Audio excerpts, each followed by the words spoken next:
bonsoir à tous. Merci d'être venus ce soir pour notre meet-up. Je vois que les places de devant font pas.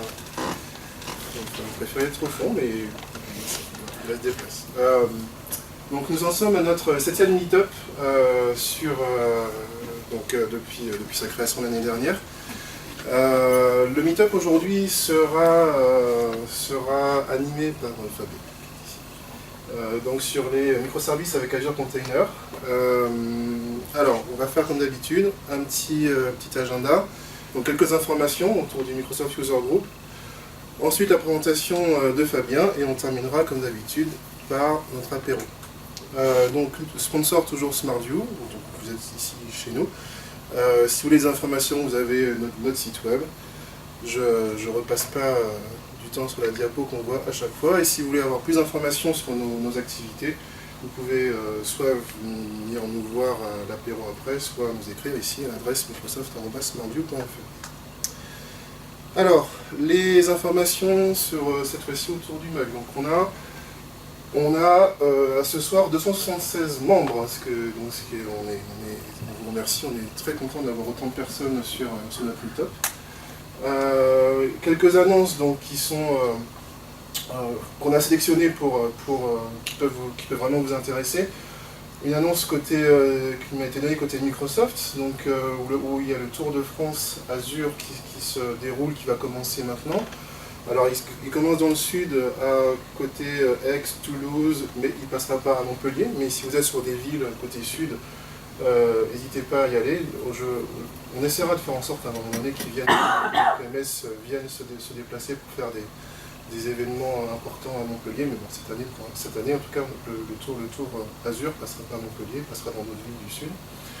Ensuite, si vous utilisez des outils collaboratifs de Microsoft, vous avez une conférence européenne qui s'appelle European Collaboration Summit qui aura lieu en mai.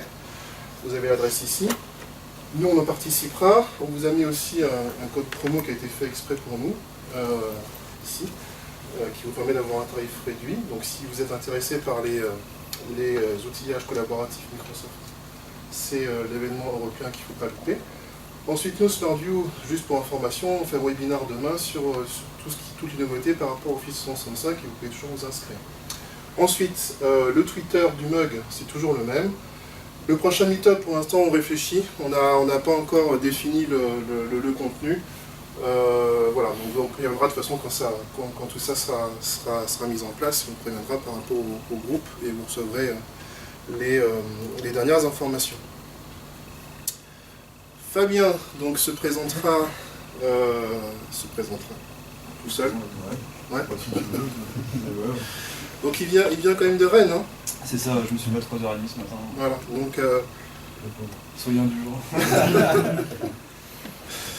Donc il s'est levé tôt ce matin, je suis super content qu'il vienne nous parler des Azure Container. Alors pour ceux peut-être qui avaient participé à un meet-up, c'était pas un meet-up, un événement qu'on avait fait il y a 15 jours sur la partie microservices qui était plus théorique, voilà, là on a vraiment la partie application directe en environnement Microsoft, donc, qui est tout à fait complémentaire à ce qui avait été fait il y a une quinzaine de jours. Et donc Fabien va prendre ma place, parce que moi je ne saurais pas vous présenter grand chose là-dessus. Tu saurais lire les slides.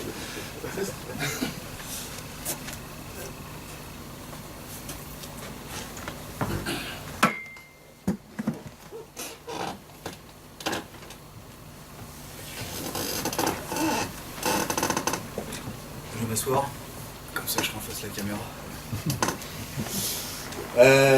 Donc merci pour cette invitation, ça me fait plaisir d'être là. J'ai du soleil, c'est bien. Ça me change de d'habitude. 2-3 mots sur moi. Donc, je m'appelle Fabien Dimo, j'habite à Rennes, marié 2 enfants, sur mon Albany, un nombre de potes. Je fais partie du French Power chez User Group aussi, on se réunit une fois par mois en ligne pour discuter des sujets connexes à PowerShell, avec des petites dérivations sur le DevOps ou des choses un peu sympas sur du C# qui va bien avec. Mon boulot au quotidien, en plus de faire des meetups, c'est d'être architecte Azure chez OAB, c'est une branche d'Orange Business Service. Je fais partie des 2 gars qui font l'infrastructure dans une équipe de 50 développeurs. autant vous dire que ma vie n'est pas facile.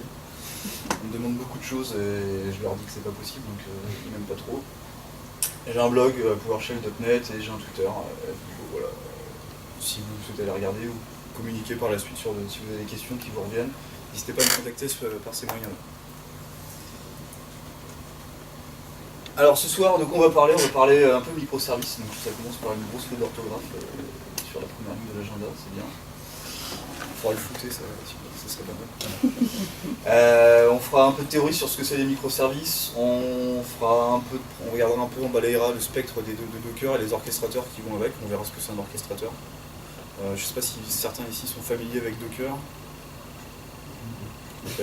En production, sur des orchestrateurs aussi, ça arrive. Bon, nickel, c'est une bonne chose. Et ensuite, on driftera sur Azure Container Service, ce qui est un peu le but de ce meetup-là. On verra comment déployer un orchestrateur Kubernetes assez facilement. L'intérêt et pourquoi Kubernetes c'est un peu le leader du marché, enfin c'est complètement le leader du marché, et pourquoi c'est la solution vers laquelle il faut aller normalement. Enfin, on déploiera une application de deux méthodes, la méthode un peu brute avec des fichiers JSON qu'on va créer, qu'on va éditer, parce qu'on ne va pas partir de zéro. Et on utilisera un autre outil de déploiement d'application dans Kubernetes qui s'appelle Helm. Enfin, on verra l'intérêt d'avoir une API Gateway dans une infrastructure de microservices, pourquoi ça va améliorer votre application et pourquoi c'est important d'avoir ça. On finira en conclusion par un petit SWOT pour voir un petit retour d'expérience sur ce que nous, on a fait une mise en prod d'un logiciel en fait, qui était une grosse bouse monolithique qu'on a passé sur du microservice et voilà, quel chemin on a un peu parcouru et qu'est-ce qu'on a eu comme gain et là où on a un peu flippé et là où on a toujours des petites contentions. Voilà, alors les microservices, qu'est-ce que c'est? Les microservices, c'est à la base une architecture logicielle, un peu comme le SOA qui permettait d'orienter sur des services. Là, on est vraiment sur quelque chose qui a un découpage fonctionnel, donc une fonction, une API avec plusieurs processus par API qui vont nous permettre d'aller répondre à des besoins métiers. On part vraiment du métier pour découper en API. Chaque processus dans une archi microservice doit être indépendant. C'est-à-dire qu'une API doit faire une seule et unique chose. Cependant, si elle pète, elle ne doit pas casser l'ensemble du logiciel qui fait appel aux API qui sont à côté dans votre infrastructure. Sinon, vous avez un gros point de fêlure et du coup, votre application a peu de chances de marcher. Étant donné que Docker, ça a beau être ce que c'est, ça a beau être à la mode, etc. Les conteneurs, ça reste quand même quelque chose d'assez fragile et ça peut redémarrer pour des raisons diverses et variées. Mais croyez-moi, en production, il faut plutôt s'attendre à ce que vos conteneurs redémarrent rapidement, certes, mais redémarrent. Donc si votre application dépend absolument d'un ou une autre API ou un autre microservice, vous allez retrouver bloqué. Une autre chose importante, c'est que dans une architecture microservice, chaque processus, chaque méthode chaque API va devoir être faible consommatrice de ressources. J'entends par là, il vaut mieux une API qu'on va avoir une fois au repos, qu'on va pouvoir multiplier dans notre architecture en cas de besoin, et donc consommer plus, et donc on va payer plus de ressources, plutôt que d'avoir une grosse API qui la plupart du temps ne fait rien, et qui va consommer des ressources qui pourraient être utilisées par d'autres choses sur vos serveurs. Est-ce que c'est clair ça okay.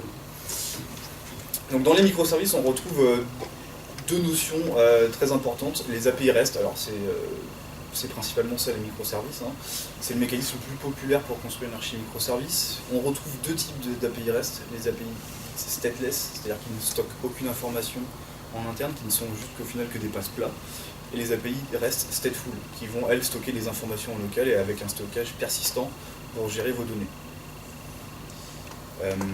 Les API REST sont très populaires, pourquoi? Parce qu'elles sont scalables très facilement derrière un load balancer, notamment pour les stateless. Scalable, ça vous parle? Non, mais je sais jamais.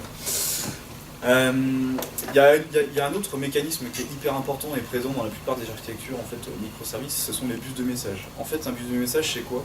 Ça permet de répondre au principal problème des API REST, même si on a une URL de callback, c'est que ce ne sont pas des mécanismes asynchrones. Le bus de message, lui, va permettre en fait, de répondre à ce problème-là. tout en étant tolérant à la panne, c'est-à-dire que les messages qui arrivent dedans, si votre conteneur est stateful avec un stockage persistant, quand il va redémarrer, en fait, les messages qu'il n'a pas pu traiter, il va les réenvoyer dans le reste de l'infrastructure. Ce qui est important aussi avec le bus de message, c'est que chaque bus peut être attaqué par l'ensemble de vos API. Et donc vous n'êtes pas obligé d'avoir un bus de message par type d'API. Vous pouvez avoir un gros bus, un cluster de RabbitMQ par exemple, qui est le mécanisme populaire de bus de message. Pour l'ensemble de votre infrastructure, vous n'êtes pas obligé d'aller coller pour chaque client un bus de message. Juste un point pour éclaircir les choses. Docker, c'est pas forcément... Enfin, les microservices, c'est pas forcément Docker, et Docker n'est pas forcément microservice. Voilà, il y a d'autres solutions, Service Fabric, on peut faire des API microservices sur des serveurs Apache, Nginx, 2IS, voilà, un peu d'intérêt certes, mais c'est possible. Surtout, le gros point qui fait que Docker et les microservices, ça marche bien, ce sont les orchestrateurs. Les orchestrateurs, c'est ce qui vous permet de passer en production. Parce que faire un conteneur Docker avec, même si vous avez 20 conteneurs sur votre serveur pour publier vos API, si vous n'avez qu'un seul serveur sur votre infrastructure, le jour où il tombe, votre API elle est morte. Les orchestrateurs, ça répond à ce problème-là en fait. Donc on verra par la suite comment Azure nous aide à déployer un orchestrateur.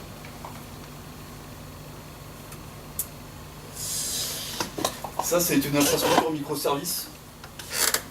C'est celle qu'on a mis en place sur le projet sur lequel on est. Alors j'ai changé le nom des API pour vous éviter de faire des recherches sur internet. Les orchestrateurs, en fait, ça répond à des nouveaux besoins d'infrastructure qu'on avait avec les conteneurs Docker qui n'étaient pas présents au début mais qui a facilité la prise en main, en tout cas le basculement des conteneurs Docker du poste de développeur vers de la production, notamment en répondant à la première question qui est la haute disponibilité. Clairement, une infrastructure en production, ne serait-ce que pour un site web ou une appli mobile, ne peut pas se passer de haute disponibilité. Enfin, je pense que vos clients ou dans vos boîtes, vous avez les CLR à respecter, des temps de reprise, etc. à respecter. Sans haute disponibilité, vous ne pouvez pas assurer ce niveau de service et donc du coup ça peut vous coûter de l'argent ou votre boulot. Ça répond aussi à ce qu'on appelle le routing mesh. Le routing mesh, c'est-à-dire que vous allez avoir plusieurs conteneurs qui vont exposer le même port, le port 80 par exemple pour un service web, sur le même hôte physique ou virtuel. C'est-à-dire que sur votre VM, vous allez pouvoir, je sais pas, 100 conteneurs, 1000 conteneurs qui vont exposer le port 80. Chaque conteneur restera accessible. Ça c'est hyper important. Si vous avez juste un moteur Docker sur votre PC, vous démarrez deux conteneurs avec le port 80, le premier ça marchera, le deuxième il ne va pas démarrer. Vous êtes obligé de faire du NAT et mapper sur le port 80, ça va être dégueulasse. Et un service web publié publiquement sur le port 80, c'est pas propre. Troisième chose hyper importante dans les notions d'architecture distribuée comme c'est le cas ici, c'est le service discovery. Alors service discovery, c'est un terme un peu vague comme ça, mais c'est ce qui va nous permettre de savoir où tourne chaque microservice de mon architecture. Sans ça, on est mort. Ça va nous permettre de définir les nœuds qui sont sous-jacents, qui hébergent mon infrastructure, de leur donner des labels, pour pouvoir aller par la suite définir chaque microservice qui doit tourner sur quel hôte qui est derrière.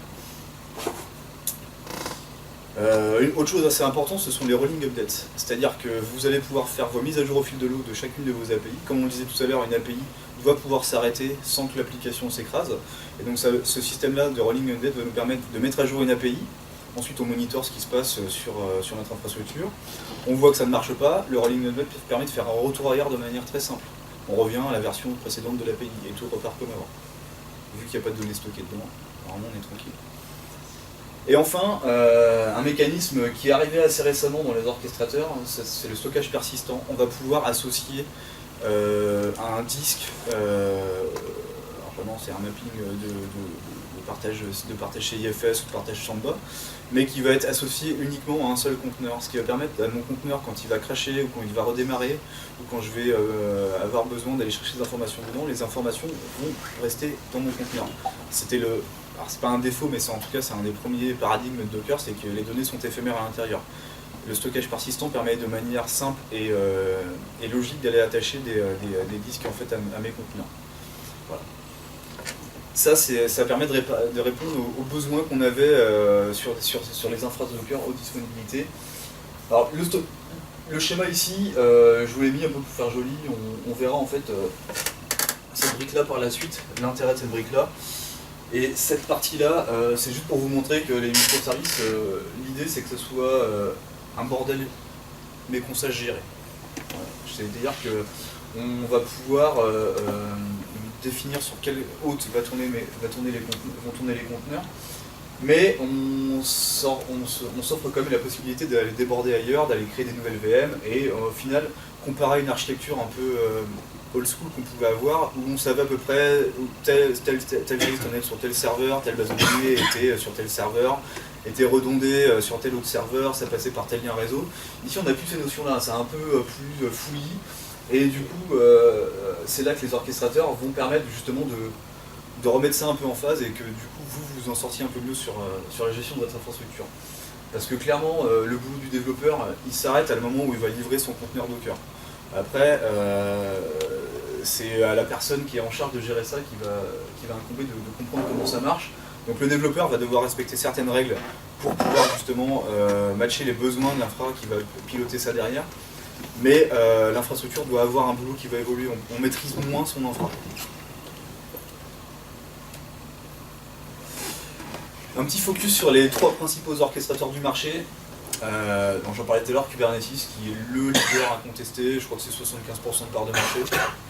Donc c'est un orchestrateur open source, voilà, ça va vous coûter rien à installer, un peu plus cher à administrer, mais installer c'est que dalle. Il faut savoir que c'est quand même l'orchestrateur qui fait tourner les principaux sites Google depuis assez longtemps en fait. Donc c'est un fork de leur orchestrateur maison qu'ils ont publié en open source. Il est maintenu par Google en partie, par Microsoft, par Red Hat, enfin voilà, il y a les plus grosses boîtes qui bossent dessus et qui l'utilisent en interne. L'intérêt aussi de Kubernetes par rapport à ses concurrents qui sont Swarm et Mesos, c'est surtout le fait qu'il soit hyper complet, voire presque un peu trop des fois, que la courbe d'apprentissage elle est assez délicate à gérer dessus, mais grosso modo, ce que vous souhaitez faire, il y a des grandes chances que Kubernetes puisse le faire.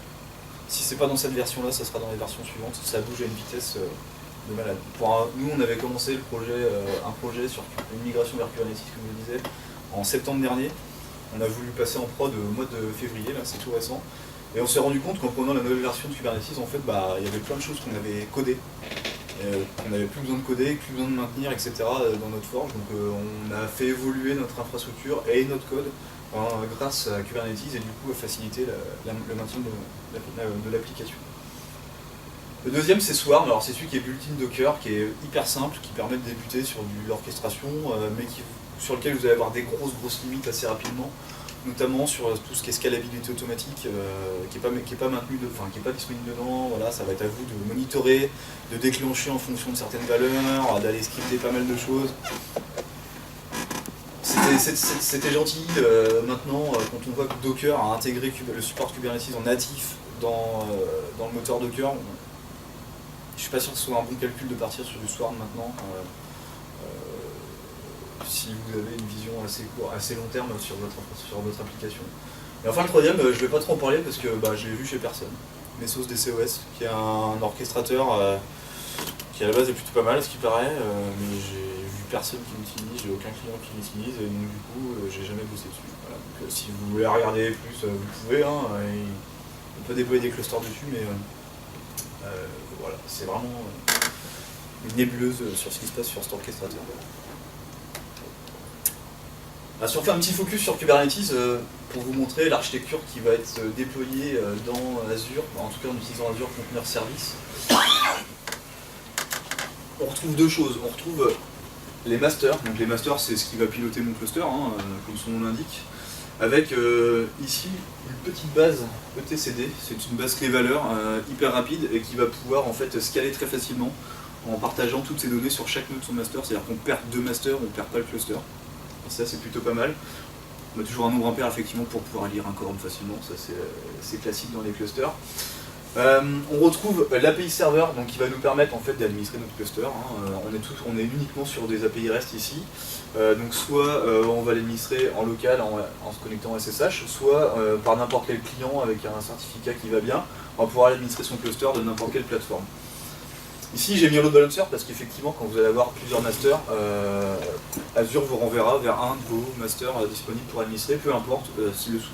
Là-dessus, on est complètement sur du stateless. L'idée, c'est que ça réponde vite. Ensuite, on a un proxy qui vont permettre d'initier des connexions réseau entre les différents conteneurs qui sont sur mon infrastructure. Un scheduler qui, lui, va permettre de scheduler. C'est lui qui va déclencher en fait, le positionnement de mes conteneurs sur mon infrastructure en fonction des contraintes que je lui ai mis. Un moteur Docker, ça paraît évident, et Kubernetes, c'est la petite tambouille interne Kubernetes. Enfin, sur Azure, on a forcément des nœuds qui vont être rattachés à mon cluster. Ici, j'en ai mis deux sur l'image. On a forcément un adressage réseau de notre nœud, mais les pods ont également un plan d'adressage complètement distinct pour eux. Il y a un NAT il y a un routage qui est fait à ce niveau-là, et un proxy qui permet d'aller attaquer nos pods qui sont dessus. L'intérêt là-dedans, ce qu'on va voir sur Azure, c'est que les nœuds sont dans un availability set, ce qui va gérer en fait, ce qui va garantir plutôt une haute disponibilité de chaque nœud de 99-95, ce qui est pas mal. On aurait aimé des VM scale set. Je sais pas si vous êtes familier avec Azure. Un peu moins. Ok.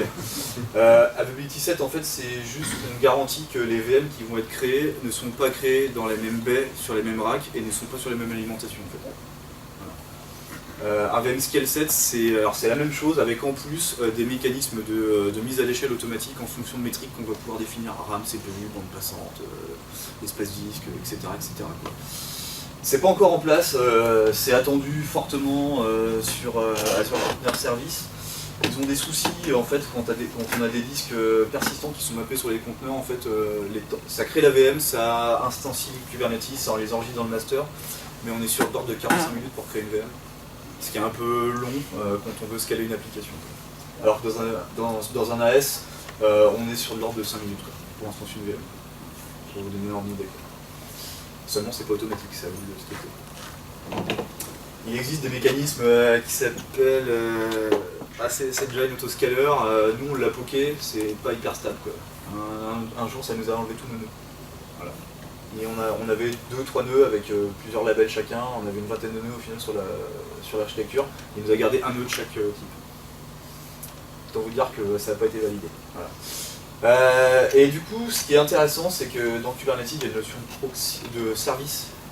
On en parlera tout à l'heure, j'y reviendrai, juste pour vous montrer un peu comment ça marche, dans lesquels on va publier, en fait, derrière lesquels on va publier nos API et nos conteneurs. En fait, ce qui est intéressant, c'est qu'en utilisant le mécanisme d'Azure Container Service, on va aller créer automatiquement des load balancers dans Azure et on va aller publier nos services derrière et les mettre à disposition, soit publiquement avec des load balancers publics, soit internes, enfin en privé, avec des load balancers privés, ce qui nous permet après avec des VPN ou des MPLS d'aller attaquer en interne sans publier sur Internet, quoi. C'est assez récent de pouvoir faire ça et j'avoue que nous, ça nous a beaucoup plu dans notre projet. C'est plus simple que d'aller instancier une API Gateway, surtout ça coûte beaucoup moins cher. Est-ce qu'il y a des questions un peu là-dessus? Je suis passé peut-être un peu vite sur certains thèmes ou pas. Okay. Faut pas hésiter à me couper si vous avez des questions. Un peu de termes Kubernetes qu'il va falloir retenir rapidement, parce qu'après je vais arrêter de parler de conteneurs, je vais plutôt parler de pod. Le pod, c'est la plus petite unité pilotée dans Kubernetes. Alors c'est un conteneur la plupart du temps, mais ça peut être plusieurs conteneurs aussi. On peut imaginer, il existe des possibilités d'avoir un conteneur qui va initier certaines choses avant de démarrer un deuxième conteneur, pour avoir des sidecars qui vont passer des commandes à mon conteneur principal, etc. Ce soir, on va faire simple, on va parler juste d'un conteneur. Mais sachez qu'il est possible de faire des choses bien plus évoluées que ça. La notion de service est importante aussi, c'est ce qui va nous permettre de publier notre API qui est dans notre pod et de lui donner soit une adresse IP dans notre cluster, soit aucune adresse IP, donc accessible uniquement par les DNS internes au cluster, soit publiquement. Voilà. Ce soir, on verra la partie publique, la partie réseau privé et interne au cluster. C'est utile quand vous avez des API qui vont communiquer uniquement entre elles, par exemple des bases de données, typiquement on n'a pas besoin qu'elles soient accessibles sur Internet. Le réseau privé, c'est vraiment spécifique à une application que vous pouvez publier sur Internet, comme je disais tout à l'heure. On a un troisième terme important, c'est les réplicas contrôleurs. C'est ce qui va permettre de gérer la mise à l'échelle de nos pods, en fait, de définir, tiens, j'en veux 1, j'en veux 10, j'en veux 1000. Je veux qu'à partir de 50% de CPU d'utilisation sur ce pod, du coup, je veux que tu m'en démarres 2, ou 3, ou 4, de manière complètement automatisée. c'est aussi celui qui va dire ah tiens, bah là ton pod il a craché, je sais pas pourquoi, je vais essayer de le redémarrer. S'il redémarre pas, bah je vais essayer de le redémarrer. S'il redémarre pas, je vais essayer de le démarrer, etc. etc. Et si vous avez du monitoring, vous devez vous en rendre compte au bout d'un moment. Des labels et des sélecteurs, c'est ce qui va permettre en fait de choisir sur quel service, sur quel pod, sur quel nœud, sur quel namespace, sur tout ce qu'il y a dans Kubernetes en fait de déclencher les actions et justement de scheduler les actions là où je veux qu'elles s'exécutent, sur quel type de service je veux qu'elles s'exécutent, etc. C'est vraiment la base de tout ça en fait. Ça ne marche que par justement des sélections de labels et de dire voilà, il y a, je sais pas, dans mes labels j'ai mis que le nom de l'application c'était, je sais pas, application mobile. Je veux que tous les services qui aient application mobile en tant que label, que tu les arrêtes, que tu les démarres, que tu les scales, que tu les remplaces par une nouvelle version, etc. etc. C'est vraiment le cœur de l'orchestration de Kubernetes. Ensuite on a les stateful sets. Donc pour l'instant on a parlé uniquement de services stateless, donc avec les pods, avec les replica sets, etc. Les stateful sets c'est la même chose, mais en stateful, c'est-à-dire que les données qui seront dedans seront conservées. Les pods, on verra tout à l'heure, quand ils sont créés dans Kubernetes, ils ont un nom dégueulasse avec le nom de votre pod à la base que vous avez voulu, avec un GUID derrière, donc des fois pour s'y retrouver c'est pas compliqué, c'est un peu compliqué plutôt, donc si on veut faire des clusters de base MongoDB ou de choses un peu plus complexes comme ça, on va partir plutôt sur le stateful set pour vraiment avoir une meilleure visibilité de ce qu'on fait. Sur les clusters ELK c'est pareil, c'est conseillé de faire ça, d'autant que le stockage persistant a comme son importance que quand votre conteneur va redémarrer, même s'il redémarre sur un autre nœud de votre cluster, il va aller récupérer sa configuration et réappliquer le stockage qu'il avait avant. Et ça c'est assez pratique aussi. Et enfin les déploiements, c'est ce qui permet d'effectuer des rolling updates de manière très simple et c'est quelque chose qu'il faut maîtriser. On va dire que l'ensemble des choses qu'on a vues c'est important, le déploiement c'est ce qui va être la base pour déployer tout ce qu'on a vu avant. C'est vraiment le template pour déployer dans Kubernetes.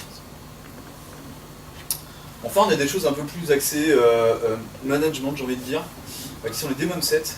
Qui par exemple pour les agents de monitoring sont plutôt pas mal, ça permet d'aller déployer un pod qui va servir à envoyer des informations, je sais pas, Datadog, OMS, Prometheus, enfin voilà, des solutions de monitoring, il y en a un paquet. Surtout mes nœuds de manière complètement transparente pour nous, c'est-à-dire qu'on a un fichier YAML, on verra ce que c'est un fichier de configuration Kubernetes, et on sert de ce fichier pour déployer le même pod partout avec la même configuration, comme ça on s'embête pas, il y a un nœud qui est rajouté dans le cluster, ça redéploie dessus aussi, etc. etc. Nous on s'en sert pour typiquement tout ce qui est monitoring, soit applicatif avec... j'ai mangé le nom du soft, et tout ce qui est monitoring. Le Airback, qui permet de gérer des rôles en fait, alors plutôt pour les administrateurs de vos clusters, mais aussi dire aux développeurs, bon vous êtes mignons, vous avez plein d'idées, mais vous allez jouer dans le bac ASAP qui s'appelle, dans le namespace qui s'appelle bac ASAP. Sur les autres vous n'avez pas le droit d'intervenir. Ça nous permet de, pour certains conteneurs un peu dits sensibles, qui ont besoin d'avoir des privilèges un peu plus élevés, de dire bah tiens toi tu vas tourner avec un compte de service et donc du coup si tu n'as pas de compte de service tu peux pas aller dans ce conteneur là, tu peux pas interférer avec le système, etc. etc. Ça, alors ouais, ça amène un peu de sécurité dans tout ce bordel, effectivement, c'est joliment dit. Mais nous, c'est la chose qui nous a permis de valider Kubernetes en production. C'est-à-dire que les administrateurs ont des rôles bien définis, niveau 1, n'a droit que de la lecture, niveau 2, peut intervenir sur tel ou tel namespace, et niveau 3, peut administrer le cluster, par exemple. L'intérêt dans Azure, on le verra tout à l'heure, c'est qu'on peut se plugger sur un Azure AD. Donc déjà, il y a déjà toute la gestion de conf qui est faite, etc. Parce qu'avant, Kubernetes, il fallait gérer les certificats, il fallait les envoyer aux bonnes personnes, c'était un petit peu compliqué. Là, le boulot a quand même été bien simplifié à partir de la version 1.9 de Kubernetes. Vous pouviez l'activer avant, mais c'était en bêta, c'était pas supporté. Et enfin, la fonction, à mon avis, la plus importante, c'est ce qu'on appelle le Ingress Network, qui va nous permettre en fait de capter toutes les connexions qui vont arriver vers un point spécifique, vers un service spécifique et le redispatcher après sur les conteneurs sous-jacents. Très pratique pour tout ce qui est API Gateway, pour monitorer les appels à toutes ces API, pour voir ce qui se passe, pour mettre de l'authentification sur ces API, pour faire du SSL offloading, pour faire tout un tas de choses comme ça. Lié à un Ingress Controller, donc après en contrôleur Ingress vous avez du Nginx, Traffic, ouais c'est des principaux je pense. Nous, c'est ce qu'on utilise en tout cas. Après, vous avez des trucs un peu plus compliqués avec APJ, enfin l'API Gateway de Google, mais qui coûte 2500 € par mois par service que vous allez déployer. Donc, c'était pas une option pour nous. Donc, je pourrais pas vous en parler plus que ça. Des questions jusque-là où je vous ai perdu ou c'est assez clair? Ok, bah si vous avez des questions, même si vous êtes un peu timide, on pourra en discuter tout à l'heure autour d'une bière, pas de souci. Azure Container Service, c'est un packager d'orchestrateurs, c'est-à-dire que déployer un orchestrateur Docker, un orchestrateur Kubernetes par exemple, c'est assez compliqué. La manière brute avec les taux, c'est pas forcément simple, il y a plein de points. Au niveau du réseau, c'est assez complexe à gérer. Donc du coup ils se sont dit, bah tiens, vu qu'AWS fait la même chose, on va le faire. Donc c'est un service IaaS, proche du PaaS, par moment, qui permet en fait de s'appuyer sur tous les mécanismes de haute dispo d'Azure pour justement avoir un orchestrateur complet, documenté et plutôt fonctionnel, quoi. Alors après, on est quand même dépendant de tous les mécanismes Azure. Si vous voulez faire des choses un peu plus précises dedans, il va falloir rentrer un peu dans les mécanismes. On verra tout à l'heure comment on peut le faire si on veut, si vous avez besoin. Il va falloir passer par autre chose que le portail Azure pour déployer un cluster qui est fonctionnel, quoi. Enfin, non, pas fonctionnel, il est quand même. Le cluster va marcher, mais si on veut des choses un peu plus poussées, avoir plusieurs types de nœuds, par exemple, on va avoir des nœuds avec du stockage SSD, puis des nœuds où j'ai besoin de compute, des nœuds où j'ai besoin de GPU pour avoir de la grosse puissance de calcul et miner du Bitcoin. Enfin, personne ne le fait, mais on peut imaginer ça. Typiquement, nous, ce qu'on fait, c'est qu'on a des types de nœuds bien définis, des nœuds pour les API qu'on met dans des zones réseau bien précises, des nœuds pour les bases MongoDB, des nœuds avec beaucoup de stockage, mais un CPU pourri, pour justement avoir beaucoup de données qui vont être stockées dedans, des choses comme ça. Ça, par le portail, vous ne pouvez pas le faire. Vous ne pouvez pas faire des clusters hybrides Linux-Windows, par exemple, dans le portail. Avec les outils ACS Engine, par exemple, vous pouvez très bien imaginer le faire. Je vois pas trop l'intérêt, pour l'instant, mais bon, on peut le faire.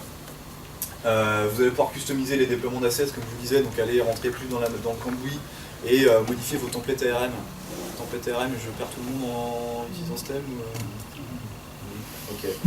Les templates ARM dans Azure, c'est les mécanismes en fait qui vont permettre de faire du déploiement idempotent de votre infrastructure, enfin de vos services Azure, quoi, entre guillemets. C'est des gros fichiers JSON avec tout ce que comporte JSON, illisible. Des parenthèses un peu dans tous les sens, etc. Mais c'est le moyen le plus simple, en tout cas programmatiquement parlant, d'aller gérer et de versionner son infrastructure dans Azure. Il y a un truc que vous avez parlé en même temps. Okay. Ici. Bon, je vous renvoie au meet-up du mois d'octobre dernier.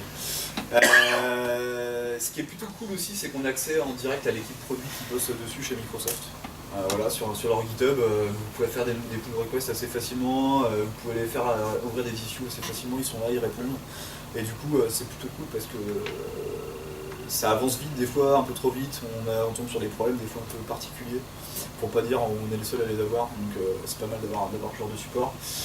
Et il y a la version Azure CLI aussi qui est disponible sur tous les OS, que je n'utilise pas personnellement mais qui marche plutôt pas mal et qui bénéficie des dernières avancées sur ACS Engine aussi pour aller déployer des clusters dans Azure Container Service. Là, ce que je dis, ça marche, c'est vrai pour Kubernetes, c'est vrai pour Swarm, c'est vrai pour Mesos. Ils font des évolutions pour les trois, certes beaucoup plus pour Kubernetes parce que la norme elle est là, de toute façon le marché est là, mais si vous avez choisi de partir sur Swarm, il y a des choses à faire aussi, quoi. L'intégration, elle est pas mal faite dans Azure, forcément. Vous imaginez bien que s'ils mettent de l'argent à créer un module pour aller déployer des clusters dans Azure, c'est aussi pour faire du blé. Ils sont pas philanthropes chez Microsoft. On peut attacher du stockage persistant avec des disques managés, donc soit SSD, soit standard. L'intérêt là-dedans, c'est que les disques ils sont garantis 99 et que du coup, vous pouvez les répliquer sur d'autres zones géographiques pour garantir que les données soit toujours présente, même en cas de crash. L'inconvénient, en tout cas la contrainte sur les disques managés, c'est que c'est un disque managé, un pod. Vous ne pourrez pas faire plus que ça. Si vous voulez partager le stockage entre plusieurs pods, il va falloir passer par du Azure File Storage, qui est moins rapide, mais qui permet d'attaquer en fait l'ensemble de votre cluster. Nous, on s'en sert typiquement pour les services qui vont recevoir des fichiers, enfin des documents, pour justement les partager sur toute l'API qui est au-dessus.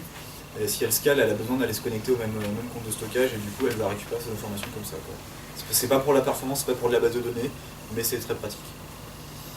J'en parlais tout à l'heure, l'intégration avec Azure AD pour tout ce qui est role-based access control, qui est native maintenant, qui demande un peu de doigté pour être mis en place. C'est pas encore complètement mature, mais ça arrive et c'est fonctionnel en tout cas. C'est la mise en place qui est compliquée. Le cloud, normalement, c'est voilà, on clique, ça marche, bah là, c'est pas le cas. Le pilotage des load balancers aussi dans Azure, que ce soit public ou privé, j'en parlais tout à l'heure. Il y a un truc qui est plutôt cool aussi, c'est l'intégration des containers dans les pods, dans les VNet Azure, c'est-à-dire que vos pods ont une adresse IP qui est attachée à un réseau. Et donc du coup, si vous avez des services annexes sur des VM ou chez vous à travers un VPN, vous pouvez aller requêter le pod en direct. Ça, c'est plutôt pas mal. C'est assez récent et j'avoue que ça séduit pas mal de développeurs chez nous. Et enfin, vous allez pouvoir aussi customiser le déploiement de votre cluster Kubernetes, notamment avec l'ajout d'agents type Helm. On verra tout à l'heure à quoi ça sert. Nativement, en choisissant la version, etc. Ça vous évite d'aller à la main après installer des choses. C'est plutôt bien fait. Je propose une petite démo pour voir un peu comment ça marche tout ça. Alors j'en ai déployé un avant, parce que ça prend quand même un peu de temps de déployer cette VM avec toute la configuration de Kubernetes qui va derrière, mais je vais vous montrer comment je suis arrivé à ce résultat-là. Donc j'ai fait un petit script PowerShell, est-ce que tout le monde voit bien, même dans le fond Je vais baisser la résolution comme ça va remplir des photos devant. Tout le monde est familier avec PowerShell ici? Personne n'est familier avec PowerShell? Excellent. Si, il y en a. Okay. En gros, voilà, j'utilise le module PowerShell pour me loguer pour Azure. Donc la première colonne, c'est pour me loguer. Donc, je vais faire l'exécution pas à pas pour vous montrer bien comment ça marche.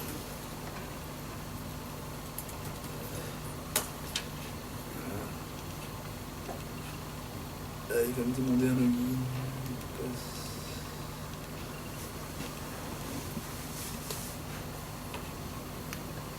Donc là, je suis logué sur ma souscription Azure. Je pourrais aller sélectionner une autre souscription à laquelle j'ai le droit d'accéder, etc. Mais ici, j'en ai qu'une.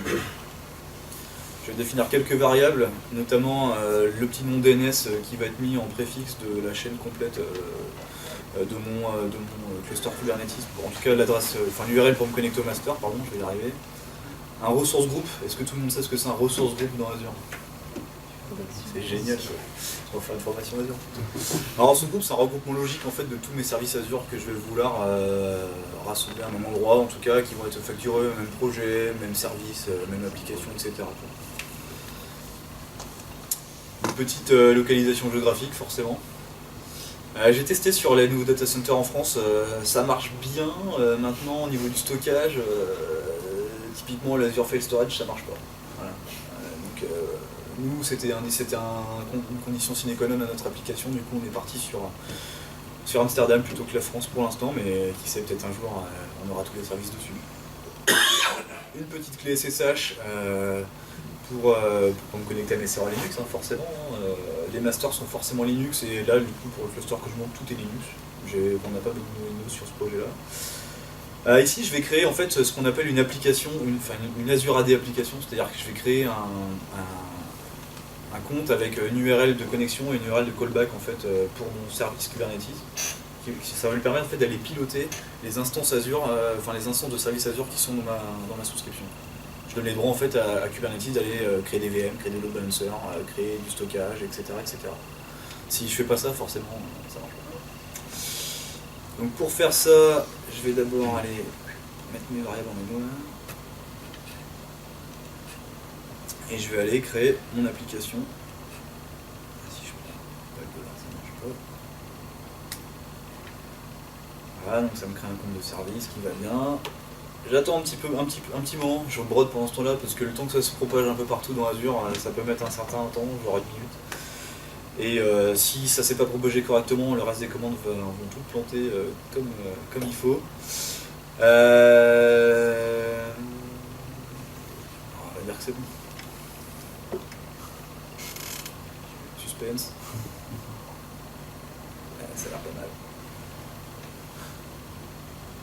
Donc là, je donne le rôle de contributeur, c'est-à-dire que le compte de service a maintenant le droit d'aller créer des choses n'importe où dans Azure. Je lui ai donné ce droit-là.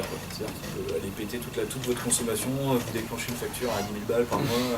Ça va vous de faire attention après à qui va administrer ce cluster Kubernetes, quoi. Ensuite, donc, je vais créer le fameux resource group pour stocker toutes les briques de mon application. Et maintenant, je vais aller jouer un peu en fait avec ce qu'on appelle la CS Engine. Je vais lui créer un fichier JSON que je vais lui passer en paramètres. Je vous rassure, il y a des templates de fichiers qui sont disponibles sur GitHub, donc vous n'êtes pas obligé de vous les coltiner à la main. Ce qui est important de voir ici, c'est qu'on spécifie l'orchestrateur, on peut mettre Swarm ou Mesos. On peut donner des versions de Kubernetes, alors je crois qu'ils sont jusqu'à la 1.9.2 pour l'instant, qui est supporté sur Azure. Je vais lui passer des petits add-ons que je veux qu'il ait par exemple dessus, quoi. Donc, notamment Tiller, qui va me permettre d'instancier des applications avec Helm, on verra tout à l'heure ce que c'est. Ici je lui passe les informations sur mon Azure AD, donc pour aller après faire du airbag dessus. Donc ici en fait c'est le GUID d'une application que j'ai créée, d'un compte de service que j'ai créé. Ici c'est le serveur qui a le droit de se connecter à cette application là. Et enfin le tenant ID, c'est l'ID de ma souscription Azure, de mon abonnement Azure.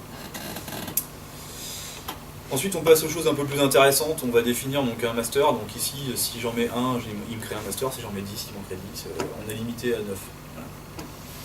Voilà. Un petit DNS pour qu'on soit sûr qu'il soit unique sur notre tenant Azure, et une taille de VM. Par défaut, allez pas non plus tailler trop bas dans les performances du master, ce serait bien faut qu'il ait un peu de répondant quand même. Ça n'empêchera pas votre application de tourner correctement sur votre pod, mais quand vous allez l'administrer, vous allez voir, ça va être un peu lent, les réactions vont pas être assez rapides sur tout ce qui est scheduling de l'application, monter en scalabilité, etc. Donc soyez un peu généreux. Nous en production, pour piloter 20 nœuds et entre 1000 et 2000 conteneurs, ça dépend des pics de charge, on est sur une VM qui a 2 CPU, 4 Go de RAM pour 3 masters. C'est pas très gourmand, mais en dessous, on trouvait quand même des latences. Ensuite, après, je vais définir en fait mes pools d'agents. Donc, en fait, on les identifie avec un nom qui correspond en fait à ce que ça va hoster comme service chez nous. C'est comme ça qu'on l'imagine. Ça va permettre de créer des labels automatiques lors du déploiement. On met forcément un nom de VM, une taille de VM, une taille de disque, ce qu'on veut comme type de disque, et on définit dans quoi on va les déployer en termes de haute disponibilité. On peut mettre VMScale 7, ça générera le template, mais ça plantera au déploiement. Donc là j'en ai pour du NoSQL, pour des API, pour mon cluster Elasticsearch. C'est le même principe. Après, je vais définir en fait pour toutes ces VM là le profil Linux que je veux utiliser. Donc je lui demande un utilisateur et une clé SSH pour pouvoir m'y connecter par la suite. Très simplement, et je lui définis le compte de service en fait que je veux qu'elle utilise l'application pour le créer. Donc ce petit truc là, j'en génère un fichier JSON que je mets dans le répertoire, et je vais le faire manger après à mon beau ACSengine.exe que j'ai téléchargé au préalable sur le GitHub. Donc là, ce qu'il va me faire, il va me péter une erreur, mais qui est plutôt une information. C'est juste que les codes de sortie de la console sont pas forcément top. Voilà. Ça génère pas d'erreur quand on passe par la ligne de commande classique Windows, mais par PowerShell, ça peut être une erreur.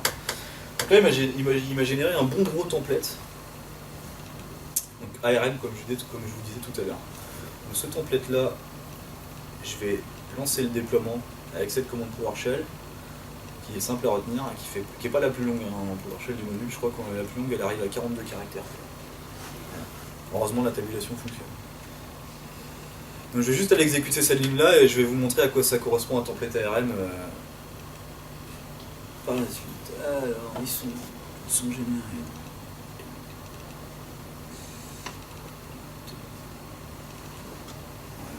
Un template ARM, c'est ça.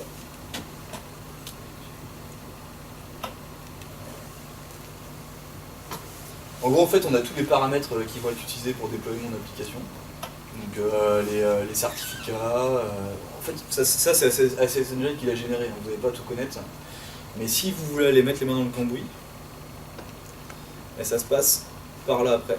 Voilà. Vous avez tout le descriptif en fait en format JSON des services Azure qui vont être déployés. Donc si vous voulez passer sur de l'adresse IP statique sur vos serveurs, c'est là que ça se passe. Si vous voulez si vous voulez plutôt intégrer un réseau qui existe déjà, c'est ici que ça va se passer. Il va falloir lui passer un subnet bien spécifique, etc. etc. quoi. Donc je vous cache pas que c'est un boulot, si vous souhaitez le faire, qui est pas simple. Notamment sur la partie finale où on se retrouve avec tous les scripts qui vont être passés en automatique pour aller configurer le cluster Kubernetes, qui sont ici, là, qui sont des trucs assez imbouffables. C'est celui-là le plus compliqué, vas-y. Sur des lignes, c'est pas la plus longue. Il y a des lignes bien plus grandes encore, où on se retrouve avec des trucs à dormir dehors. Voilà, donc ça c'est. Si vous voulez utiliser vos propres scripts pour déployer votre cluster, si vous voulez utiliser vos propres IP, par exemple, on peut imaginer que vous avez des IP que vous souhaitez conserver pour une application, etc. C'est possible, c'est dans ce fichier là, qui fait 5000 lignes. Voilà. Mais si vous le voyez dans un Visual Studio par exemple, il est beaucoup plus lisible, quoi. Tout est mis tout est bien remis en place, etc. Vous avez chaque ressource qui est listée une par une. Voilà, vous y retrouvez un peu plus facilement, quoi. C'est possible. Voilà. Nous on l'a fait, ça nous a pris 6 mois, quoi. De vraiment avoir un truc optimisé. J'étais pas tout seul dessus, quoi. Mais ça nous a paru indispensable pour vraiment maîtriser ce qui se passait sur le développement de notre cluster et sur après justement les personnes qui voulaient gérer la production dessus voulaient absolument ces principes-là. Donc les développeurs s'adaptent aux architectes un peu de la plateforme, mais nous on doit s'adapter aussi aux gens qui font la production derrière, parce que sinon derrière c'est notre téléphone qui sonne. Et 4h du matin, moi j'ai pas envie que ça sonne mon téléphone. Mais, ce fichier-là, du coup, il va permettre de déployer toute l'infra Kubernetes, c'est ça ? Ouais. Et parce qu'en fait, il a vocation à être utilisé plusieurs fois, ce fichier ? Ou on va le déployer plusieurs fois éventuellement ? Tu peux, par exemple, nous on a les environnements de production et de développement qui sont complètement distincts. Ouais. Tu peux imaginer mettre un environnement de recettes, etc. à côté. Dans l'absolu, non, il n'est pas forcément amené à être réutilisé, quoi. Oui, donc c'est en amont, quand tu développes ta future production, tu travailles beaucoup dessus et tu testes les déploiements. Et puis le jour où tu pars en prod, là par contre tu déploies avec, et puis après tu es sûr que au moins tu vas voir ce que tu as voulu, quoi. Il n'y aura pas de changement modulo au fait que les API peuvent évoluer, quoi. Mais ça après... Si tu rajoutes un nouveau service par exemple, tu reprends ce fichier-là et puis c'est ce fichier-là que tu modifies ? Alors ça dépend en fait, soit je repars du fichier JSON qui était plus petit pour générer ce template-là. Donc ça c'est vraiment si c'est un besoin pur Azure Container Service. Si je donne un service Azure Connect, type une base de données, type je sais pas moi, une API Gateway complètement distincte ou d'autres VM, je vais plutôt modifier ce template-là en fait, quoi. c'est-à-dire que ce template peut servir aussi à la modification, à la mise à jour de ton infrastructure. Si tu as déjà une infrastructure en prod, tu modifies ce template, tu peux faire appliquer tes modifications. Ouais, et ça n'appliquera que les modifications, que les choses qui ont changé, quoi. C'est vraiment quelque chose d'idempotent, quoi. Idempotent. Ouais, idempotent, c'est-à-dire que tu peux l'exécuter 20 fois. Ouais. Si ce que tu as en face n'a pas changé, ça va pas bouger. Par contre, si ça a évolué, soit tu as défini que ça écrasait, que ça reconstruisait, soit ça reconfigure, quoi. C'est le mécanisme, de toute façon c'est ce qui est derrière toute l'interface Azure, quoi, en fait. Donc voilà, qui met à disposition, ça permet d'aller, c'est juste pousser aux API d'Azure derrière, en fait, pour aller déclencher des services, quoi. Normalement tu peux tout déployer avec dans Azure. En pratique c'est plus compliqué que ça, tu as des services qui sont quand même assez compliqués à déployer, tout ce qui est gestion de certificats, etc. De mieux aller en ligne de commande pour le faire, quoi. Sinon tu as des outils comme Terraform, peut-être ça vous parle aussi, Terraform. C'est l'équivalent. Ouais, c'est un peu, ça se base aussi sur, en tout cas pour Azure, les templates Go se basent sur là-dessus pour déployer, quoi. Après, faut faire des choix à un moment donné pour déployer. Mais je crois qu'il existe un truc aussi pour générer des scripts Terraform pour déployer un cluster Kubernetes aussi sur Azure, en ACS. Je n'ai pas testé, mais je crois que ça existe, quoi. Un truc genre, Bosch, je crois que c'est ça le nom du script. Donc bon, là on va pas attendre qu'il se déploie, on n'est pas complètement dingue. Je vous en ai déployé un. Hop là, dans le portail Azure.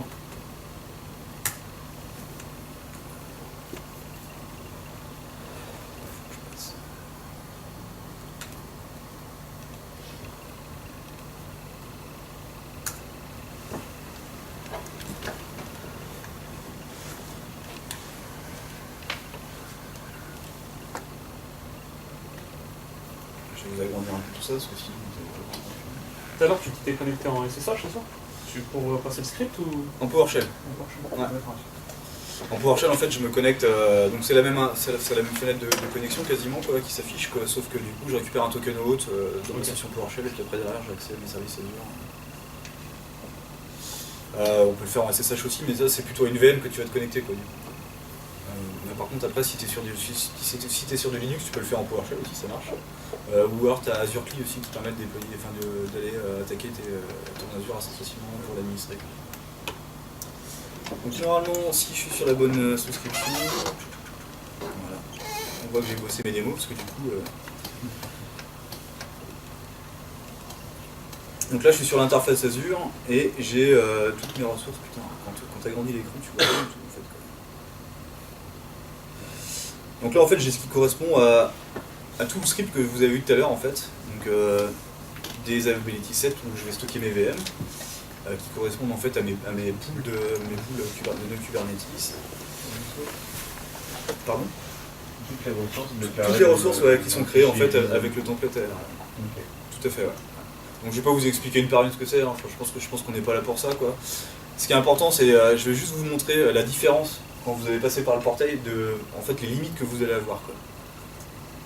Pour bien vous expliquer à vos clients que si vous voulez faire ça, que c'est pas juste pour vous faire un petit kiff d'aller faire du template JSON. C'est juste que l'interface graphique elle a chier. Donc, allez, en plus ça marche pas. Ah ouais. Bon bah, Sécurité. voilà. Non, ça que. Bon bah voilà. J'ai vraiment pas fait exprès ça pourtant. Du coup, ouais, voilà, ça c'est vraiment la méthode vraiment pour les. En gros, ce qui se passe, c'est qu'ici, il vous dit vous voulez déployer quoi, un Kubernetes, un Swarm ou un Mesos. Donc, bah, vous choisissez votre orchestrateur. Ici, vous donnez le nombre de VM que vous voulez, le template de la VM, et vous n'avez pas le choix dans beaucoup de templates non plus. Ici, vous dites combien vous voulez de pools d'agents, 1, 2 ou 3. Mais après, si vous voulez du Linux, du Windows, des tailles de disques bien spécifiques, etc., vous ne pouvez pas le faire ici.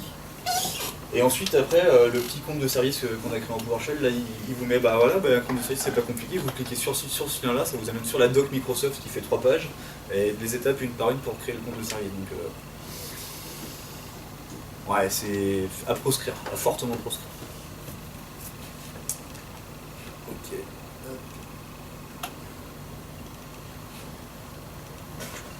De toute façon, si vous faites du cloud de manière générale, l'interface graphique est à proscrire. Le déploiement d'applications dans Kubernetes.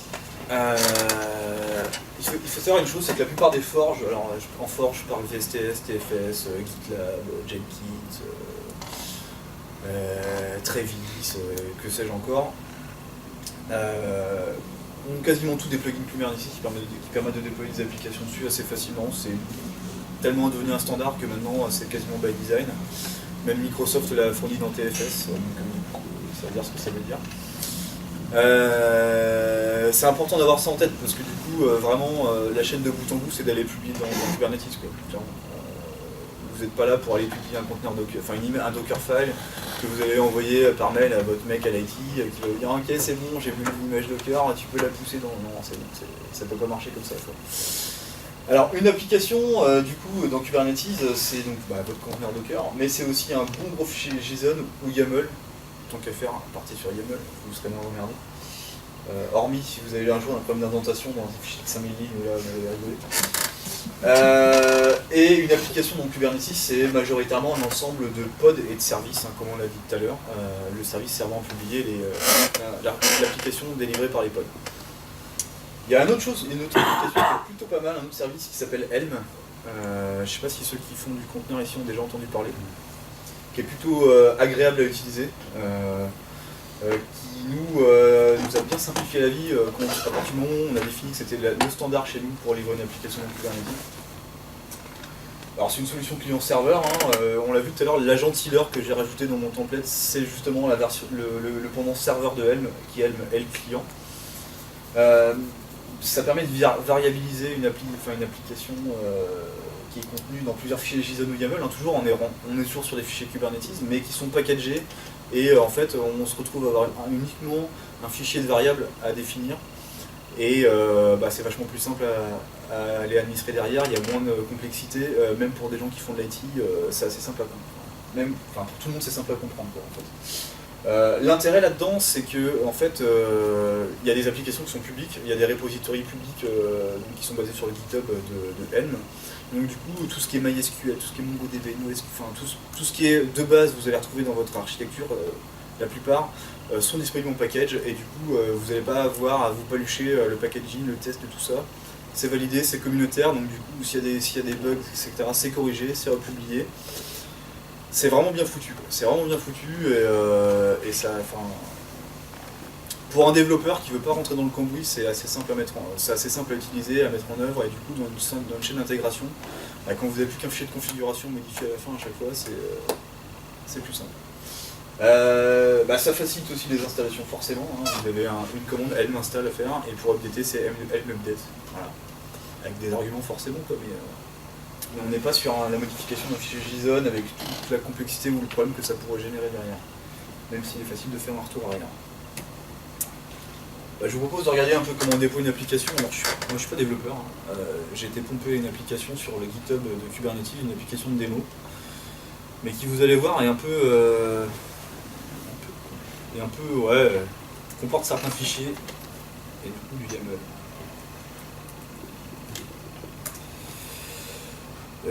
Ça doit être par là. Donc, le fameux guestbook que vous avez tous dû voir en démo pour ceux qui regardaient des vidéos sur Kubernetes. Voilà. Ici, on va retrouver en fait les fameux fichiers YAML dont je vous parlais. Donc un déploiement qui va nous permettre d'aller déployer nos pods, en fait, hein, nos briques Docker qui vont héberger notre application, et un service pour aller publier ça. Donc pour chaque type entre guillemets, d'API de mon application, je vais avoir un petit combo d'un déploiement et d'un service. On le retrouve pour mon front-end qui va me permettre d'afficher mon guestbook, mais aussi pour mon master Redis et pour mon slave Redis.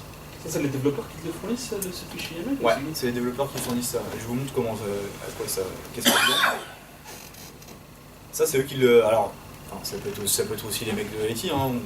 On est capable de faire ça, mais vraiment, les développeurs, nous, on leur dit, voilà, moi, je veux que les seules contraintes que je te donne, c'est que tu mets des limites de CPU et de RAM par pod, pour que moi, je puisse maîtriser un peu l'infrastructure derrière. Moi, je te garantis que l'infra, elle va marcher, que le registre Docker où il y aura tes images, il sera up tout le temps. Ça, c'est mon boulot, quoi. Après, l'application, c'est à toi de la développer, c'est toi qui sais quelle image tu vas avoir besoin, quel sidecar tu vas avoir besoin, etc. C'est plutôt comme ça qu'on fonctionne chez nous, quoi. Après, on n'a pas la science infuse, hein. Il y a peut-être d'autres boîtes qui font mieux que nous, quoi, mais en tout cas, on a trouvé que c'était un bon mix entre les deux, et du coup, on garde encore, même si, voilà, alors on va vous parler de DevOps, etc. Franchement, on fait en sorte que ça marche, quoi. C'est ça le principal, quoi. Nous, on met les mains dans le cambouis tous les jours, on pond du code pour l'administrer, pour l'opérer et pour le monitorer. Maintenant, le mec qui sait vraiment de quoi a besoin son application pour tourner, c'est pas nous, quoi. C'est vraiment les mecs qui développent, quoi. Donc le fichier YAML, ça ressemble à ça, en fait, hein. Donc le développeur, lui, il va faire son image ici, il va les mettre à dispo sur le registre Docker que nous on a défini. Donc là, c'est du public, hein. C'est le registre de Google. Il va lui donner un nom. Il va matcher vraiment les besoins en termes de RAM et de CPU que nous, on lui a demandé de mettre dedans et qu'il estime nécessaire pour que son service tourne bien et réponde correctement. Et il peut passer des variables d'environnement pour avoir un peu de customisation. Il va nous dire, bon, ce service-là, il est quand même hyper crucial, je veux qu'il y ait plusieurs pods qui tournent en fait, de cette API, de ce service-là, quoi. Donc là, il met un nombre de réplicas. Et il va mettre des labels, qu'on va définir ensemble pour pouvoir justement scheduler le déploiement de mon application. Ici, je dis que son rôle, c'est d'être le front-end et que l'application, c'est guestbook. Donc ça veut dire que, en fait, après le service que je vais utiliser moi derrière, je vais dire tous les pods qui ont ce label-là tiers front-end, je veux que tu les mettes sous ce service-là. C'est comme ça que ça va marcher pour Kubernetes. Les réplicas, c'est-à-dire qu'il va y avoir 3 instances de ce... Il va y avoir 3 pods qui vont tourner avec cette image-là de conteneur devant. Mais ça veut dire que du coup, c'est le... C'est 3 pods au minimum ou... C'est 3 pods au démarrage, et puis après, si j'en veux plus, je peux en démarrer plus. Au minimum. Ouais. C'est vraiment au démarrage du conteneur. Puis après, si j'en voulais 5, ici je mets 5, je réapplique ce fichier-là, ça scale, etc. de manière assez simple. Et du coup, le service va permettre de publier un load balancer en amont de ces 3 pods-là pour justement que le service soit redistribué sur load balancer sur les 3 pods. Donc au moment, tu en auras moins de 3. Non, j'en aurai 3 tout le temps. Au minimum 3. 3 minimum 3. Ouais. Si j'en veux moins, je peux. Je veux dire, je redéfinis mon déploiement, je lui dis bah, écoute, j'en veux plus que 2 parce que j'estime qu'il m'en faut 2, etc. Je vais sortir de ce fichier là, je vais juste vous montrer un fichier de service à quoi ça ressemble. Je vais vous faire les. Voilà, je dis que le label c'est bon ça. Le sélecteur ici, c'est l'application Guestbook. Et le tiers c'est le front-end. C'est bien ça qui va définir à mon service les pods qu'il va falloir aller mettre en dessous. En fait. Ici, je vais lui changer ça en load balancer.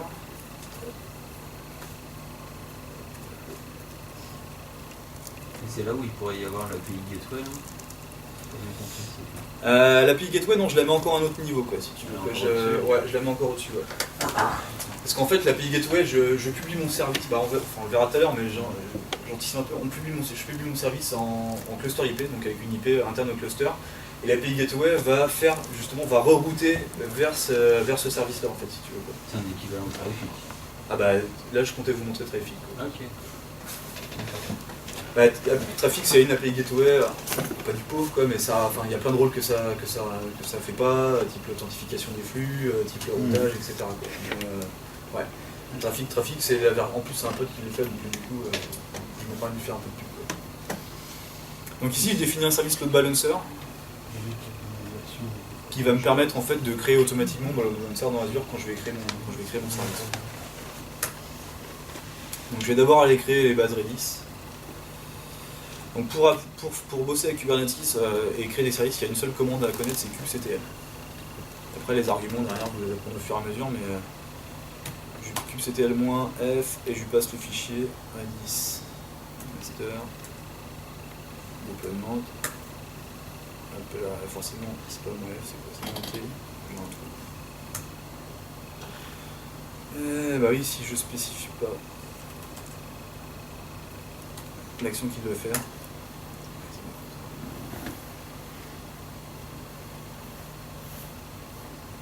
Ok, donc là on est sur un truc qui est typiquement chiant en Kubernetes, c'est-à-dire qu'ils ont mis à jour leurs API, ces gens-là, et du coup les exemples qu'ils ont déployés sur leur GitHub ne sont pas à jour. Donc là il faudrait que je modifie la version.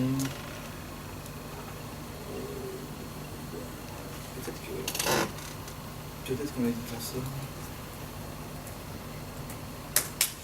Et qu'en passant ici uniquement en V1, ça devrait marcher. Ah tiens, il y avait un commentaire. Ça m'apprendra à pas lire.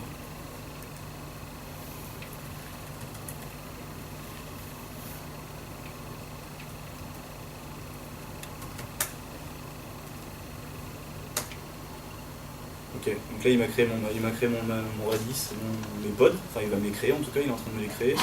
Maintenant ce que je vais faire c'est que je vais créer le service qui va bien avec. Sans la majuscule ça sera mieux. Voilà, donc là tout est en train de se passer en arrière-plan. Je vais aller créer donc, les slaves de mon master. Là en fait tu es sur le master Kubernetes. Ouais tout à fait, je me suis connecté en SSH, ouais, j'ai préparé en amont, ouais, je me suis connecté dessus quoi. Je pourrais aussi me connecter avec un kubectl en local. Hein, On n'est pas obligé. ah non on n'est pas obligé, non bien sûr que non. Je pourrais très bien avoir mon fichier config, mon fameux fichier config qui contient mes certificats, télécharger le client kubectl sur mon PC et me connecter dessus pour travailler quoi. C'est vraiment, là c'est plutôt chacun voit comme il entend. Hein. Pour de la démo, c'est assez facile de faire comme ça. Si tu veux mettre un peu de airbag et tout ça, là il faut plutôt privilégier un client avec des fichiers de configuration spécifiques pour tes utilisateurs. Quoi. Et oui, merci de m'avoir rappelé, j'ai pas précisé comment je m'étais connecté au master. Donc là, forcément, il faut que je change la version aussi.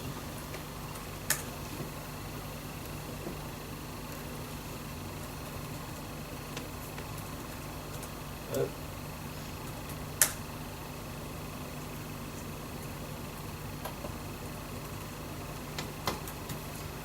Je fais toujours la même commande, un kubectl apply ou kubectl create -f, ça permet de déployer à partir des fichiers JSON sans rien. Enfin sans rien, il faut les fichiers YAML.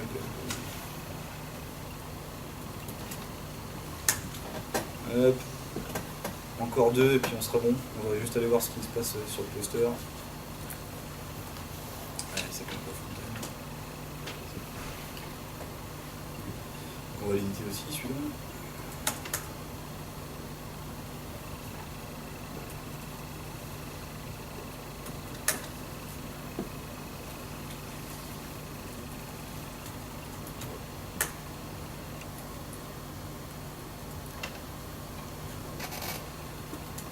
Voilà, donc là j'ai déployé mon application.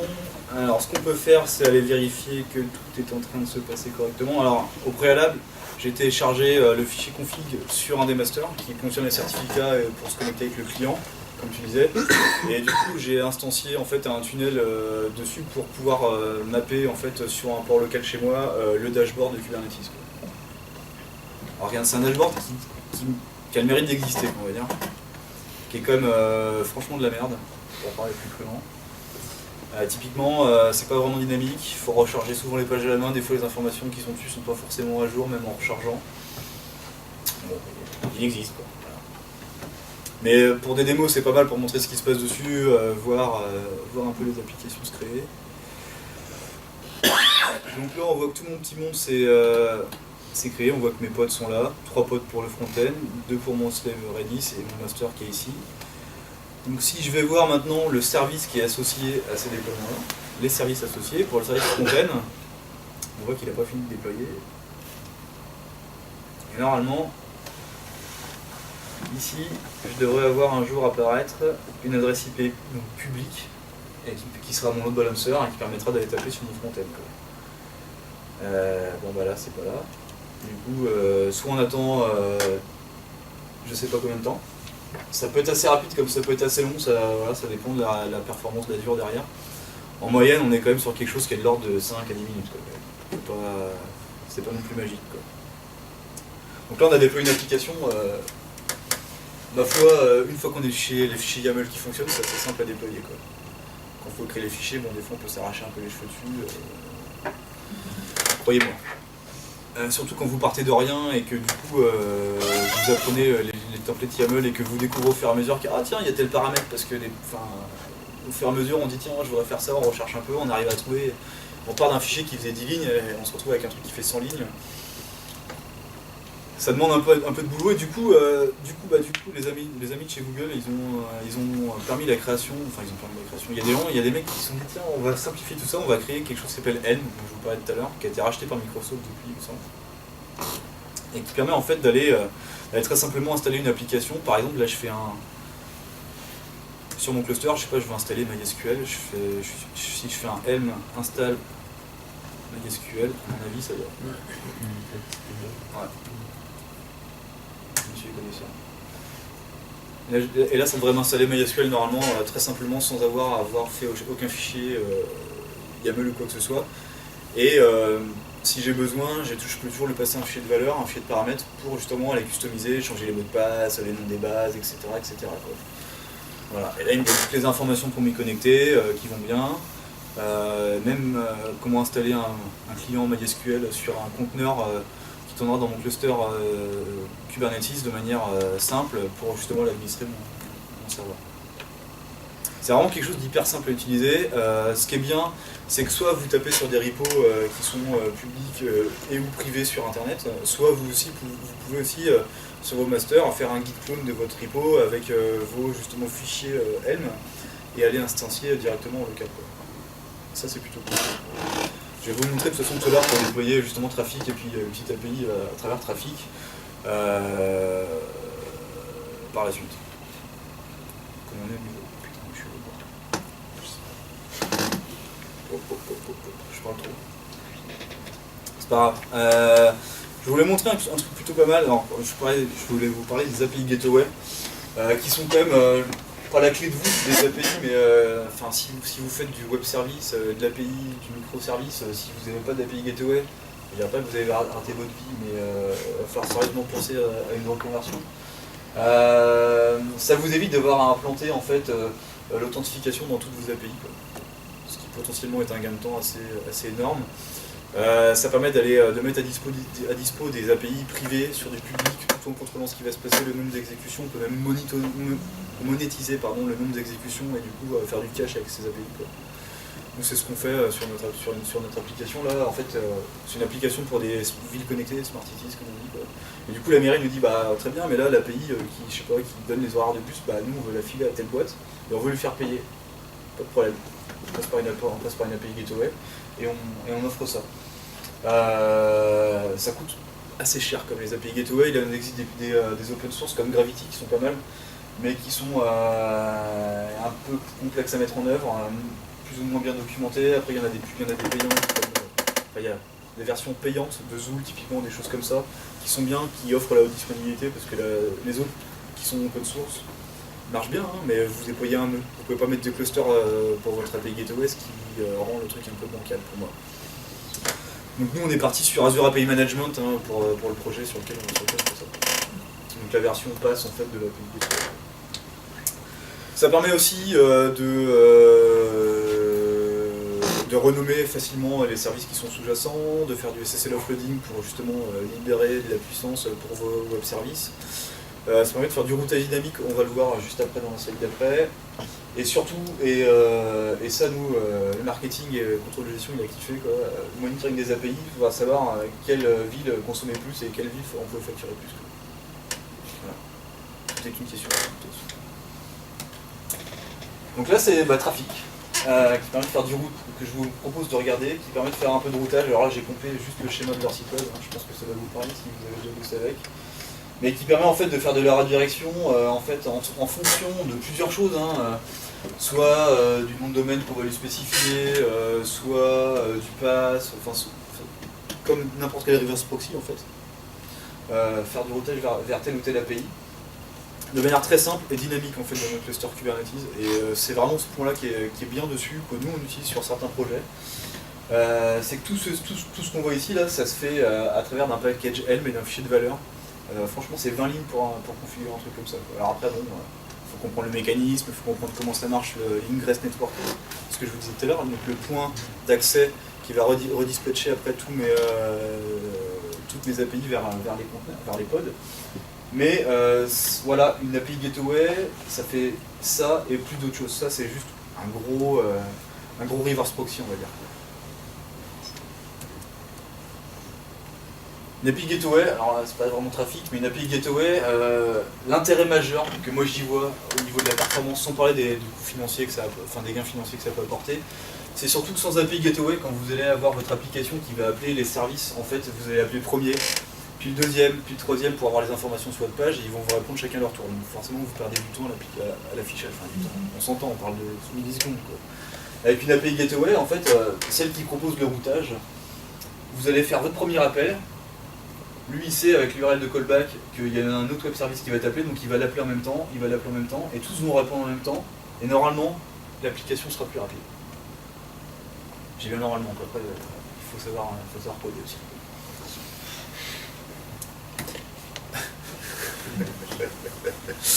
Une démo rapide, on est vraiment là. Une démo rapide, je vais juste vous montrer ce que ça donne trafic en fait, et je vais publier une API dedans pour vous montrer comment. Je n'ai pas déployé trafic. Non, par contre, je l'ai déployé cet après-midi.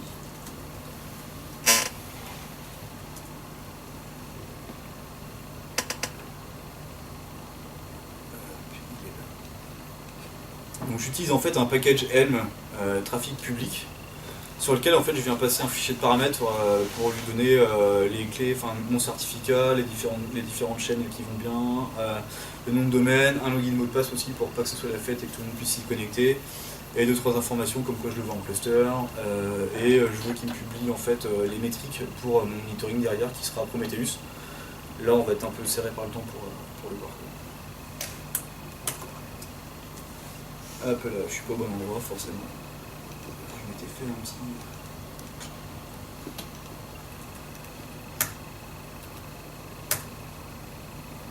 Donc là il est en train de me déployer mon trafic qui va être mon point d'entrée vers toutes mes autres API qui sont derrière. Et là, il va falloir qu'il se presse un peu. Voilà.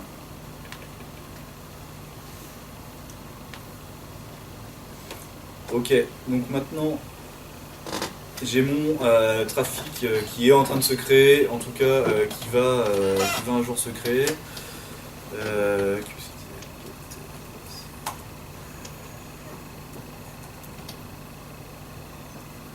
Donc là, je vais juste aller voir en fait. Je vais juste aller voir en fait dans un namespace que j'ai créé spécifiquement en fait pour le qui va regrouper en fait mes services pour cette démo là. Je vais aller voir le service et je vais essayer de le voir. Je me suis planté de namespace.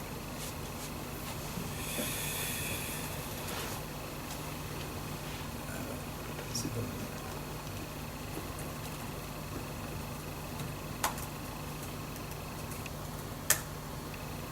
Voilà, et je fais un. Ici, je passe cette ligne de commande là et je mets un petit W à la fin pour qu'en fait il me retourne. Ah, voilà, super. Ça, c'était plus rapide que le balancer tout à l'heure pour le frontal.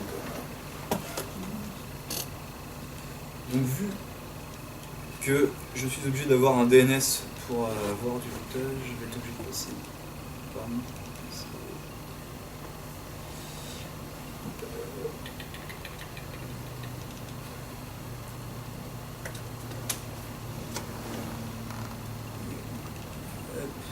Hop.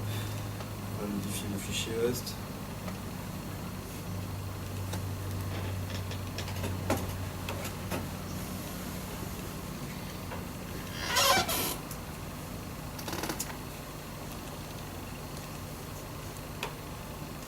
Ok, voilà. Donc là c'est bon, j'ai fait mapper en fait l'adresse IP du load balancer vers le nom qui va bien.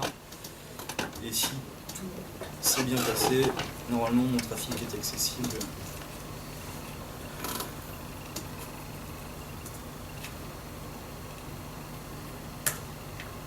Donc avec un login mot de passe que j'ai défini par avance.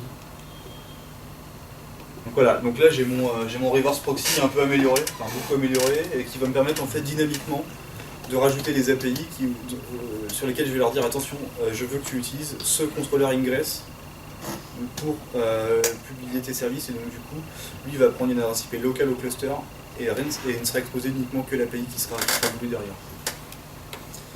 Donc pour ce faire, j'ai aussi des fichiers Helm qu'on a créés.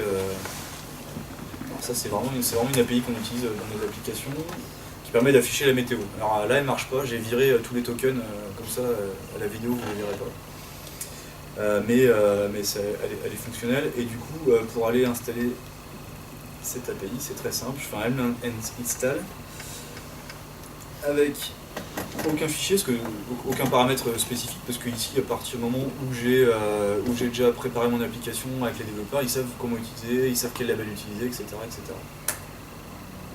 Donc là, il va me déployer mon API Weather Météo France, qui ne sera pas fonctionnel, mais qu'on va voir apparaître dans Helm.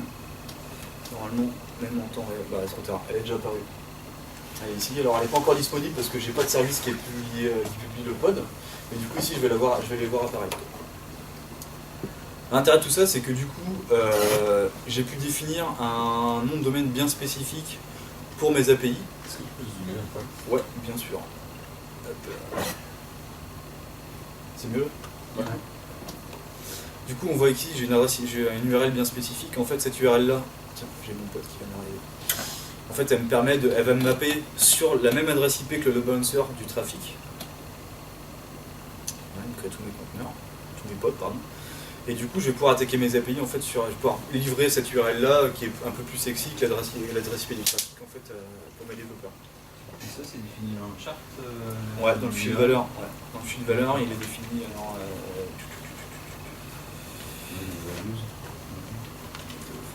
Ouais, dans Values, tout à fait. Ouais. Alors je l'ai créé, j'ai fait en dur, j'aurais pu le passer effectivement dans une de commande. Et normalement.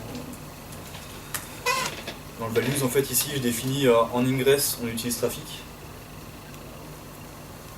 Je lui donne un host et je l'active. Ouais, c'est vraiment bien noté, ouais. Après, ça, c'est nos charts menu, en fait, du coup, c'est pas des charts publics, ça, mais c'est assez simple à faire. Hein. C'est juste dans ton fichier YAML, tu spécifies ça.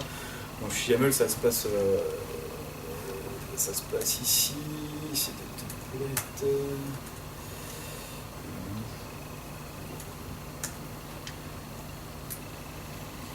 Dans le fichier YAML, alors on voit ici nos variables, hein, c'est un peu moins lisible du coup qu'un fichier template, un fichier YAML classique. Mais du coup, alors il faut peut-être que je descende un peu. Est-ce que dans le déploiement ? C'est pas dans le déploiement. Du service. Dans le service peut-être, effectivement.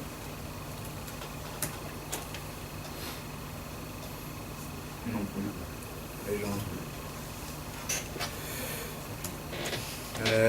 on retrouve... Ah non, bah oui, bah si, bah c'est logique dans le fichier ingress. Et ici, en fait, on spécifie le pass de l'API qui va être publié, le port, et surtout, en fait, quel ingress network on va utiliser ici. Dans les annotations, on définit en fait l'ingress qu'on va utiliser. C'est comme ça qu'on a fait. Alors je peux pas les rendre publics ces trucs là, mais là c'est filmé du coup si vous êtes assez fou pour copier la vidéo. Quoi. Voilà.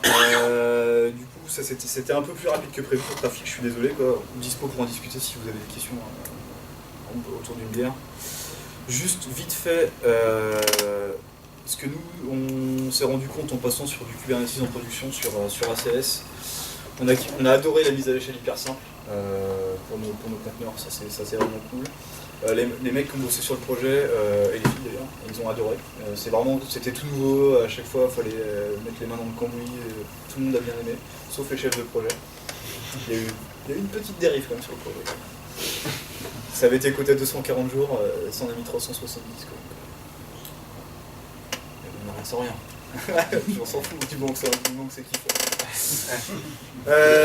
Par contre, du coup derrière, on a quand même gagné pas mal d'argent parce que les coûts de MCO de l'application et de la plateforme sont quand même fortement réduits. On est autour de 20% de réduction à peu près. Quoi. Donc ça c'est plutôt cool. Les temps de déploiement pour chaque API du coup ont été divisés par 2. On est en train de voir pour pousser en production directement, faire de l'A/B testing et tout, des choses comme ça. Bon, Spinnaker, c'est la techno qu'on vise, c'est quand même pas aussi simple que ça à mettre en œuvre, c'est pas grand monde qui connaît, on essaie de se faire conseiller par des bots de conseil qui connaissaient pas plus que nous, donc pour l'instant on est un peu en stand-by. Spinnaker. Spinnaker c'est un soft qui va se plugger en fait en amont de ton Kubernetes et qui va te permettre de faire de l'A/B testing, de déployer en fait en production deux versions d'API en parallèle et du coup de monitorer ce qui se passe sur l'une et l'autre et puis tranquillement migrer sur la nouvelle quoi. On n'en est pas encore là et je pense qu'on va pas y aller tout de suite parce que ça demande beaucoup d'investissement et du coup on commence à être dans le dur un peu quoi. Ce qui nous a embêté, c'est les AWX 7 qui sont disponibles et pas de VM Scale 7. On pourrait vraiment aller plus loin, on pourrait déployer de la VM à la volée pour scaler encore plus facilement. On aura moins de VM sur la plateforme, donc on gagnerait de l'argent en heure creuse et on pourrait monter plus vite en charge avec des nouvelles VM rajoutées au cluster. Quand ça va arriver, je pense qu'on va le mettre en place. Par contre, la migration d'une appli monolithique vers du microservice, ça s'est pas fait sans heure. C'est-à-dire qu'au début, c'était une appli full .NET sur du Windows. On s'est dit, tiens, on va faire du .NET Core sur des Linux, et maintenant on fait du PHP et du Go. Voilà.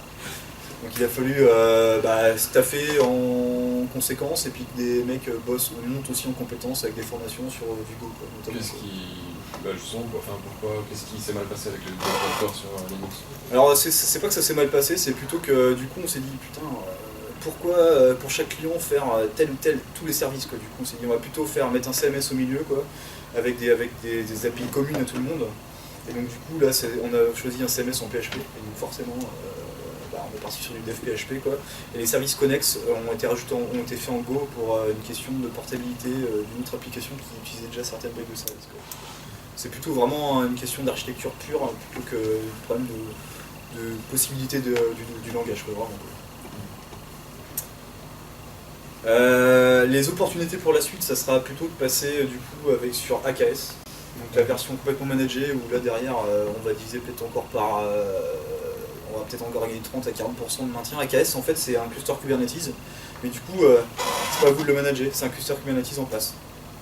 Du coup là derrière, nous on n'a plus de taf quoi. Mais c'est pas grave.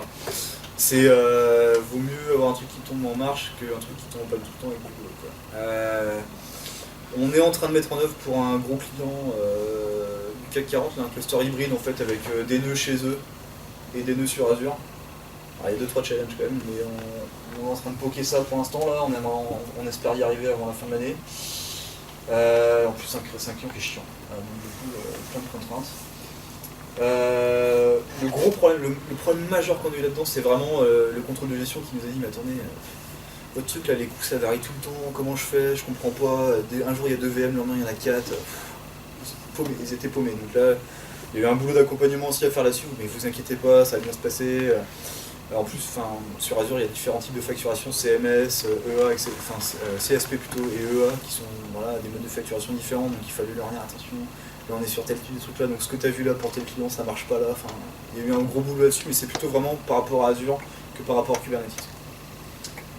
Et enfin, on s'est quand même retrouvé confronté à un gros problème quand on a voulu monter à jour notre cluster. Ça n'a jamais marché, on n'a jamais réussi à faire de mise à jour. En fait, on s'est rendu compte qu'il fallait mieux monter un cluster à côté, mettre des load balancers en amont de tout ça, et migrer petit à petit tous ces petits mondes sur un nouveau cluster. Ça prenait pas moins de temps, mais c'était moins risqué, quoi. Et les outils TI sont compliqués à mettre en œuvre, en tout cas avoir une chaîne de distribution de bout en bout de son application. Ça demande un peu de nœud au cerveau, notamment si on veut partir sur des packages N, mais sans autre. Les développeurs ils se sont bien pris la tête, en plus chez nous on a des proxys bien foireux, donc c'était compliqué, quoi. Mais on y arrivait, quoi. J'ai fini, on peut aller boire. Merci à vous en tout cas. Merci.